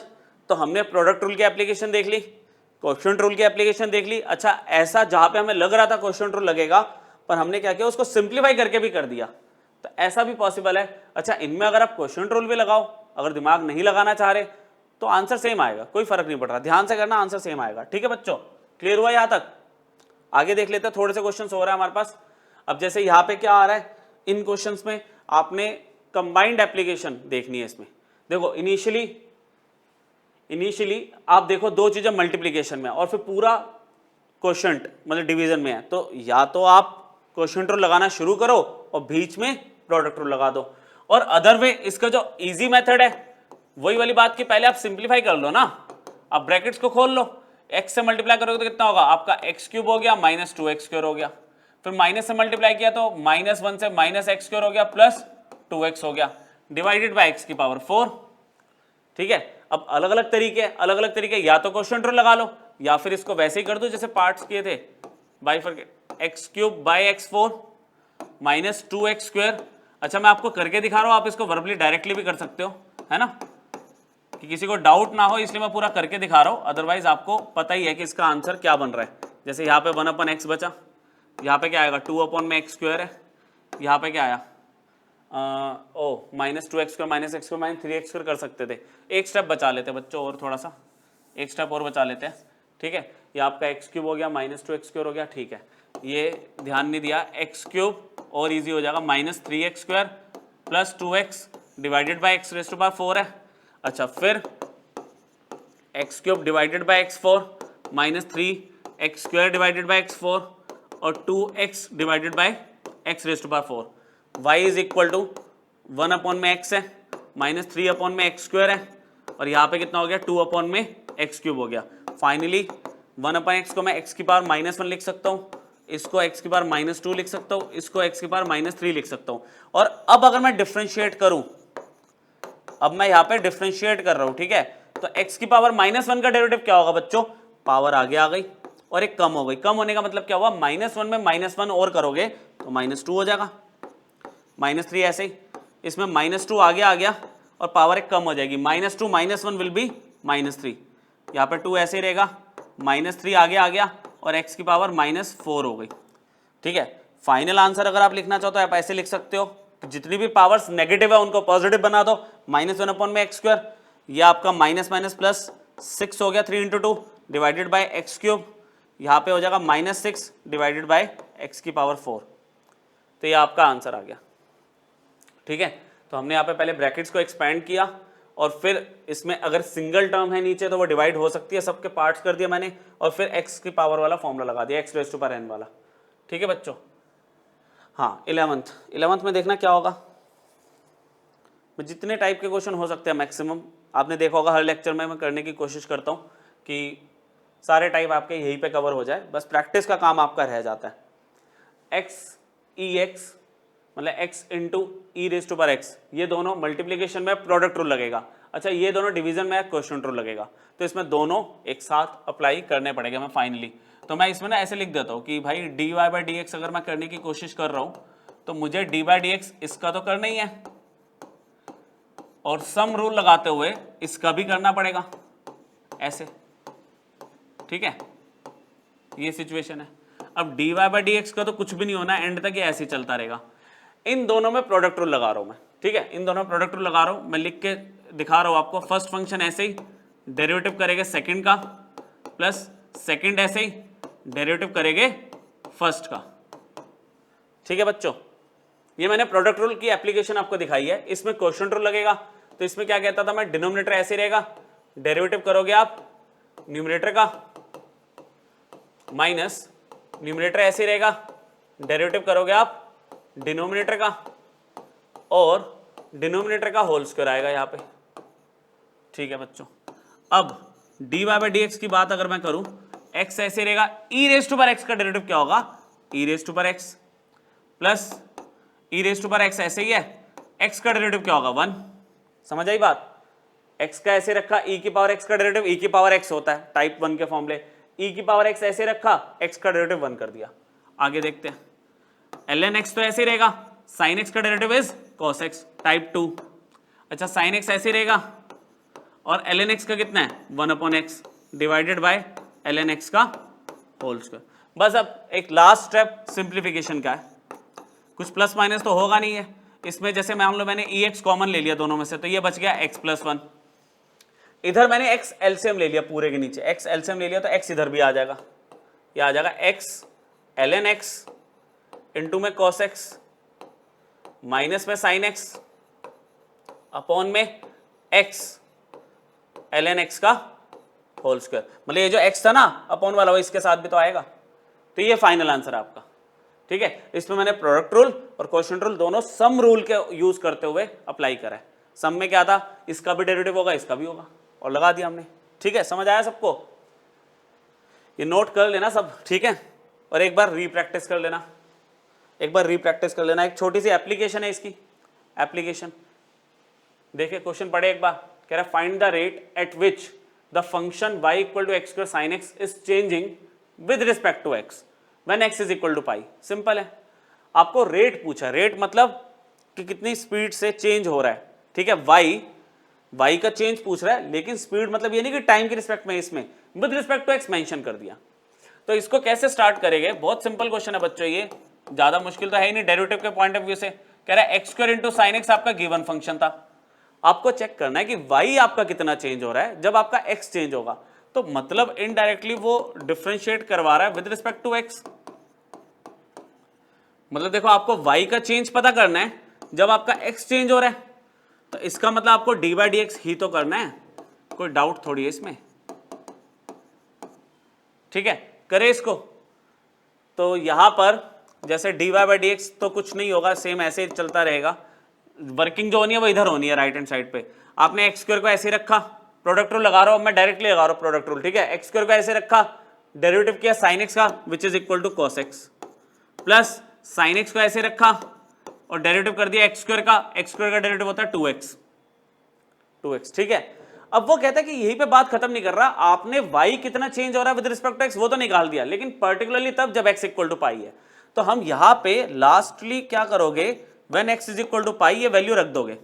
तो आपने यहां पे क्या किया, dy/dx रखने की कोशिश की, तो x की जगह आपने पाई रखा, पाई स्क्वायर हो गया, डॉट cos पाई, प्लस यहां पे साइन पाई हो गया डॉट 2 पाई।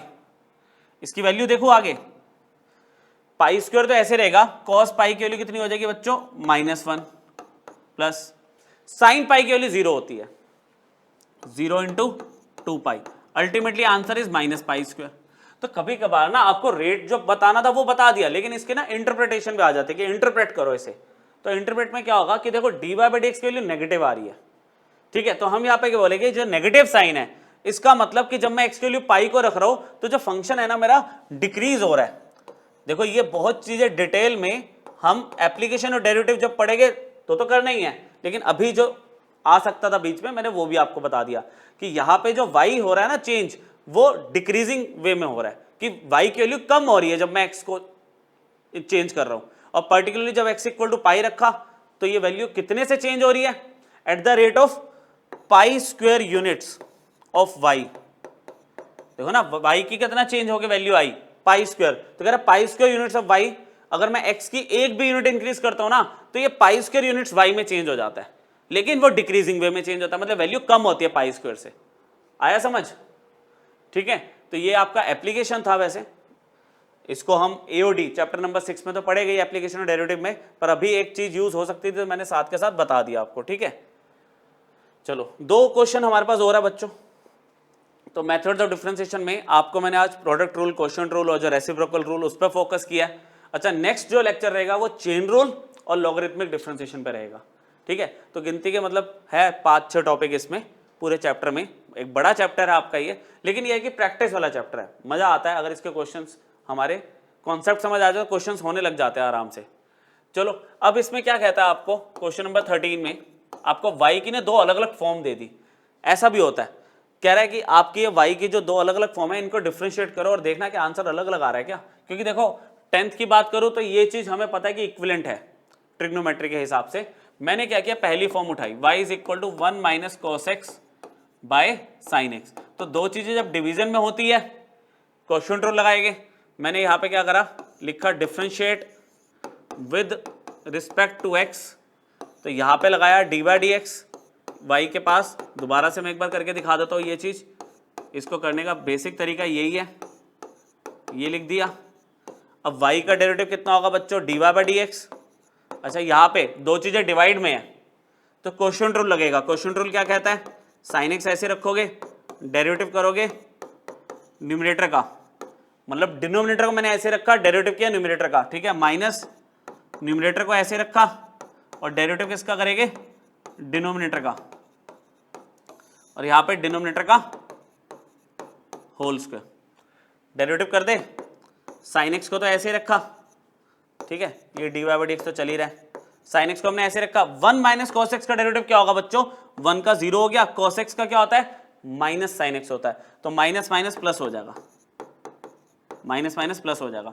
यहाँ पे -1 माइनस cos x ऐसे रहेगा, साइन एक्स का कितना हो गया, cos x हो गया, अपॉन में साइन एक्स का स्क्वायर है यहाँ पे। ठीक है, करते हैं इसको आगे सॉल्व करते हैं, थोड़ा सा सिंप्लीफाई तो मांगता है, अभी सिंप्लीफाई और हो जाएगा, तो ये हो जाएगा साइन एक्स और sine x sine square x हो जाएगा। ठीक है बच्चों, यहाँ पे क्या आएगा, माइनस में cos x, ये क्या हो गया, माइनस में cos x plus cos square x, plus cos square x, upon में साइन एक्स का होल स्क्वायर। अच्छा, ये sine square x plus cos square x को कंबाइन करूं तो ये 1 हो गया, आइडेंटिटी, ये आ गया 1 माइनस cos x अपॉन में साइन स्क्वायर एक्स। इसको ट्रिग्नोमेट्रिक रिजल्ट्स को यूज करके चेंज कर सकते हैं। dy/dx कितना होगा, मैं इसको 1 अपॉन में साइन स्क्वायर एक्स लिख दूं और इसको लिख दूं cos x अपॉन में साइन स्क्वायर एक्स, तो dy/dx की वैल्यू कितनी आ रही है, देखो 1 अपॉन साइन क्या होता है, cosec होता है, 1 अपॉन साइन cosec होता है, तो 1 अपॉन साइन स्क्वायर एक्स क्या होगा, cosec square x, minus cos upon sine कितना होगा, cot, और जो अकेला 1 अपॉन साइन बचा वो क्या होगा, cosec x। तो ये आपने क्या किया, डेरिवेटिव किया, ठीक है, ये आपने डेरिवेटिव किया एक फॉर्म का, और उसको जो सिंप्लीफाई कर सकते थे आपने सिंप्लीफाई कर दिया। ठीक है, पहली फॉर्म का आपने डेरिवेटिव किया, कहता है एंड कह रहा y अगर तुम्हारे पास cosec x minus cot x है, ठीक है, cosec x माइनस में cot x है, which is an equivalent form of 1 minus cos x upon sin x, equivalent form है। इसका डेरिवेटिव अगर मैं करूं तो डायरेक्टली फॉर्मूले यूज हो गए बच्चों इसमें। cosec x का फॉर्मूला मैंने टाइप 2 में क्या बताया था, cosec x का, cosec x cot x, cosec x का आपका हो जाएगा, ठीक है, sec x का, एक सेकंड उल्टा हो गया सॉरी, मैंने यहाँ पे लगता है क्वेश्चन में यहाँ पे, एक मिनट, cosec x का आपका हो जाएगा माइनस में cot स्क्वायर x, ठीक है, तो यहाँ पे ना क्वेश्चन में थोड़ा सा गड़बड़ है बच्चों, cosec x minus cot x, देखे, ठीक है, देखते हैं cosec x का माइनस अगर हम कॉमन ले लेंगे तो मे भी देखते हैं इसका हो जाए, तो इक्विवेलेंट फॉर्म तो आती है इसमें, sec x का आपका sec x tan x है, cosec x का हो जाएगा माइनस cosec x और cot x, ठीक है, हो गया, cot x का क्या होगा माइनस में cosec स्क्वायर x, ये लो बन गया, तो ये प्लस का cosec स्क्वायर x आएगा, इक्विवेलेंट फॉर्म तो आनी होती है, कोई डाउट ही नहीं है इसमें, ठीक है, मैंने यहाँ पे एक बार वेरीफाई करा, ये इक्विवेलेंट है, तो यहाँ पे इसका डेरिवेटिव भी सेम आएगा, देख लो सेम आ रहा है, दोबारा बताता हूँ, cosec x का डेरिवेटिव क्या होता है minus cosec x cot x, और cot x का क्या होगा माइनस cosec स्क्वायर x, जो कि प्लस हो गया, उसको आगे लिख दिया, इसको पीछे लिख दिया, इक्विवेलेंट तो आना ही है ना, कोई डाउट ही नहीं है इसमें, सेम ही आएगा डेरिवेटिव अगर ये दोनों इक्विवेलेंट है तो, है ना। चलो लास्ट एक क्वेश्चन है हमारे पास बच्चों इसका, ये देखो, ये आपका प्रीवियस ईयर क्वेश्चन है, आपका इतना बेसिक टॉपिक है ये, उस बेसिक टॉपिक पे भी हमारा मेंस में क्वेश्चन आया होगा कुछ साल पहले, तो आप ये देखो, आपको कह रहा है कि एक स्टूडेंट ने एक मिस्टेक की in writing question rule of differentiation, वो मिस्टेक क्या थी कि जैसे fx अपॉन gx का डेरिवेटिव करते हो तो हमने क्या सीखा था कि gx पहले रहेगा, ऐसे ही fx का डेरिवेटिव होगा, इसने क्या कर दिया, इसने क्या किया fx को ऐसे रखा, gx का डेरिवेटिव पहले कर दिया, और फिर माइनस लगा के कि gx को ऐसे रखा fx का डेरिवेटिव, अच्छा डिनोमिनेटर सेम है, आपका डिनोमिनेटर सेम है, लेकिन जो ऑर्डर था ना इसने उल्टा ले लिया, तो ये तो बात गलत है, लेकिन he still gets a correct answer, मतलब क्वेश्चन रूल तो उसने गलत लगाया लेकिन फिर भी उसका आंसर सही आ रहा है, और आगे जो चीजें बोल रहा है वो अभी हम आगे डिस्कस करते हैं, लेकिन इस चीज पे मतलब समझ नहीं आया, ये कैसे कह सकता है कि क्वेश्चन रूल गलत लगा के भी आंसर सही आ रहा है।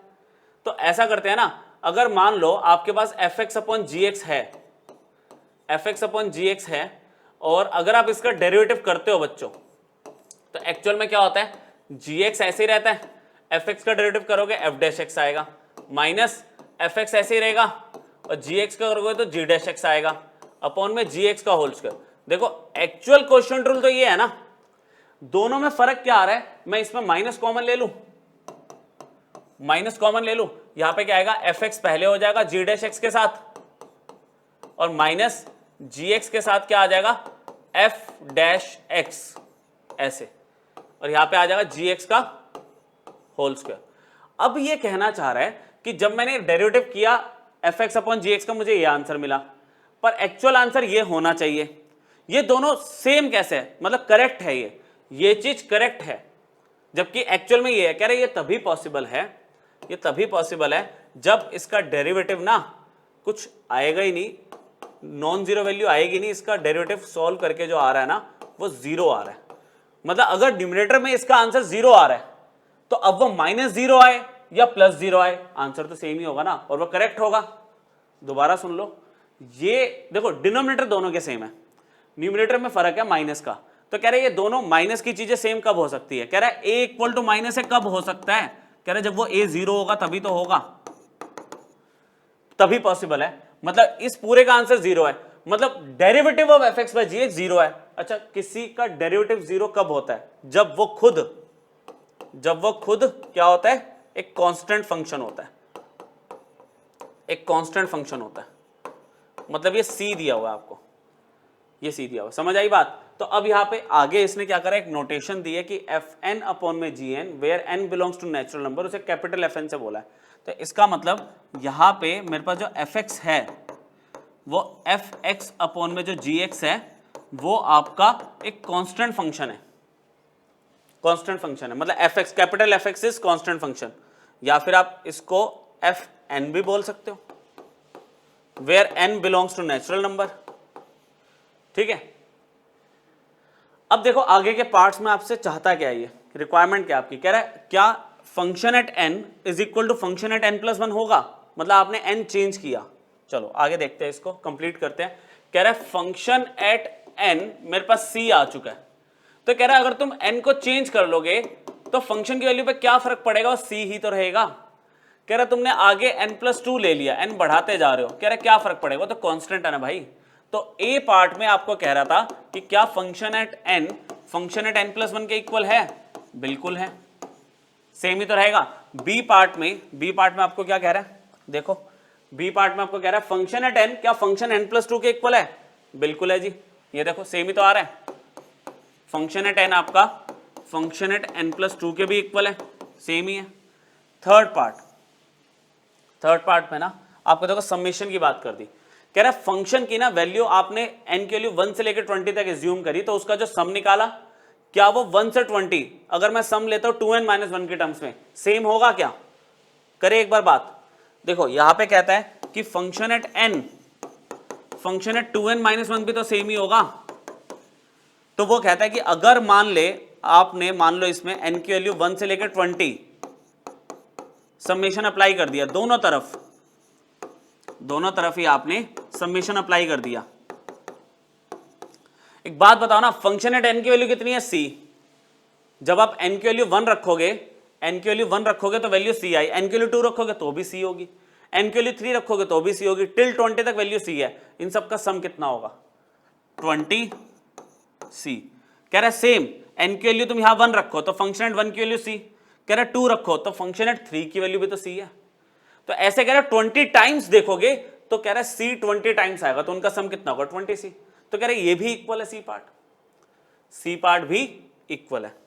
चलो लास्ट कह रहा है क्या f1 f2 f3 क्या जीपी फॉर्म कर रहे हैं, देखे कह रहा है f1 की वैल्यू c, f2 की वैल्यू c, f3 की वैल्यू c। जीपी में क्या होता था, ज्योमेट्रिक प्रोग्रेशन, रेशियो सेम होनी चाहिए, मतलब अगर आप इनको सक्सेसिव टर्म्स को डिवाइड करते हो तो क्या सेम आ रहा है, c/c1 आ रहा है, c/c1 आ रहा है। क्लियरली यहां पे बहुत ही क्लियरली ये कह रहा है कि जितने भी तुम नंबर्स ले लो f1 f2 f3, ठीक है, forms a GP with common ratio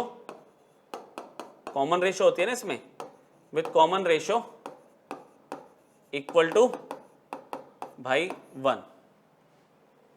तो यहां पे एक बहुत अच्छा क्वेश्चन हमने मेथड ऑफ डिफरेंशिएशन का भी देख लिया, ठीक है। तो मैंने आपको प्रोडक्ट रूल क्वेश्चन रूल पे थोड़ा ज़्यादा स्ट्रेस दिया, उसकी प्रैक्टिस करके आओ नेक्स्ट क्लास में। और हम अगले लेक्चर में, बहुत इंपॉर्टेंट टॉपिक है बच्चों, अगला लेक्चर मिस मत करना, वो जरूर देखना। उसके बाद आपको आगे की चीज़ें और अच्छे समझ आएगी। चेन रूल के आगे फिर मैं लॉगरिथमिक डिफरेंशिएशन भी मर्ज कर दूंगा, फिर उसके आगे पैरामेट्रिक फॉर्म है, सेकंड ऑर्डर डेरिवेटिव है, वो लेक्चर 3 में आएगा। तो इस तरह से ये चैप्टर अभी चलेगा थोड़ा सा, ठीक है। तो ये मतलब विद इन अ वीक ये चैप्टर आपका कंप्लीट हो जाएगा। चलो आज फिर हम इतने डिस्कस करेंगे बच्चों, एक बार रिवाइज कर लेना और इसके एक्स्ट्रा क्वेश्चन थोड़े प्रैक्टिस कर लेना किसी भी रेफरेंस बुक से, ठीक है। Thank you.